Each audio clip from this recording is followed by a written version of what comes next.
സുരേഷ് ബാബു തിരക്കഥ എഴുതി പത്മകുമാർ സംവിധാനം ചെയ്ത ചിത്രമാണ് കനൽ. തുടക്കം മുതലേ വമ്പൻ പ്രതീക്ഷയും വരവേൽപ്പുമായിരുന്നു കനലിന് ലഭിച്ചത്. സ്ഥിരം പത്മകുമാർ ചിത്രങ്ങളെപ്പോലെ ഇതും ഒരു പ്രതികാരത്തിൽ പൊതിഞ്ഞ ഒരു പടമാണ്. ഒരു സസ്പെൻസ് ത്രില്ലർ. പൃഥ്വിരാജിൻ്റെ ശബ്ദത്തിലൂടെയാണ് സിനിമ തുടങ്ങുന്നത്. 2009 ഗൾഫ് നാടുകളിൽ സംഭവിക്കുന്ന സാമ്പത്തിക മാന്ദ്യത്തിൽ കഥ തുടങ്ങുന്ന ഈ ചിത്രത്തിൽ 4 ദിശകളിൽ നിന്നുമുള്ള ആളുകൾ കഥാപാത്രമായി തീരുന്നു. ജോൺ ഡേവിഡ് എന്ന മോഹൻലാൽ കഥാപാത്രത്തിൻ്റെ രംഗപ്രവേശനവും തുടർന്ന് ജോൺ തൻ്റെ ജീവിതത്തിൽ തന്നെ ദ്രോഹിച്ചവരോട് ചെയ്യുന്ന പകയും പ്രതികാരവുമാണ് ചിത്രത്തിൻ്റെ ഇതിവൃത്തം. മോഹൻലാൽ ചിത്രത്തിൽ ജോൺ ഡേവിഡ് എന്ന വില്ലൻ പരിവേഷമുള്ള നായകനെ അവതരിപ്പിക്കുന്നത്.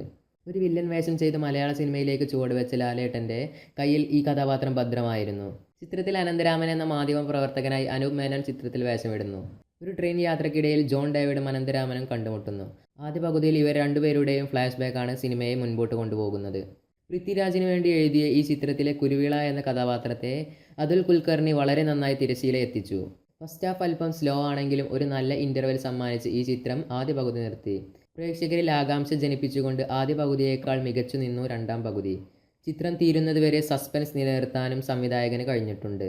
ഒരേ സമയം നിഷ്കളങ്കതയും ഒപ്പം നിഗൂഢതയും നിറഞ്ഞതുമായ കഥാപാത്രത്തോട് മോഹൻലാൽ 100% നീതി പുലർത്തി. തുടക്കം മുതൽ സസ്പെൻസ് നിറഞ്ഞ കഥാപാത്രമായിരുന്നു ജോൺ ഡേവിഡിൻ്റേത്. ഹണി റോസാണ് ചിത്രത്തിലെ നായിക. മോഹൻലാലിൻ്റെ നായികയായി ആദ്യമായിട്ടാണ് ചിത്രത്തിൽ എത്തിയതെങ്കിലും ഇരുവരും മികച്ചു നിന്നു. കൂടാതെ അനൂപ് മേനോൻ കഥാപാത്രം അനന്തരാമൻ്റെ ഭാര്യ വേഷം ചെയ്ത ഷീലു എബ്രഹാം, പ്രതാപ് പോത്തൻ, നികിത, അതിഥി വേഷത്തിലെത്തിയ ഇന്നസെൻറ്റ്, കൊച്ചുപ്രേമൻ തുടങ്ങിയ കഥാപാത്രങ്ങൾ അവരുടെ റോളുകൾ ഭംഗിയാക്കി. ഒരു സെക്കൻഡ് ക്ലാസ് യാത്രയ്ക്കു ശേഷം വിനോദ് ഇല്ലമ്പള്ളി ഛായാഗ്രഹണം നിർവഹിച്ച ചിത്രമാണ് കനൽ. വൈഡ് ഷോട്ടുകളും ഹേലി ഷോട്ടുകളും നിറഞ്ഞ ഒരു മികച്ച ക്യാമറ വർക്ക് ചിത്രത്തിൽ ഉടനീളം കാണാൻ സാധിക്കുന്നു.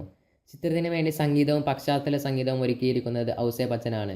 വളരെ മനോഹരമായ ഗാനങ്ങളും അതിൽ ഉപരി സസ്പെൻസ് നിലനിർത്തുന്ന വിധം അതിഗംഭീരമായ പശ്ചാത്തല സംഗീതവും ചിത്രത്തെ മനോഹരമാക്കി.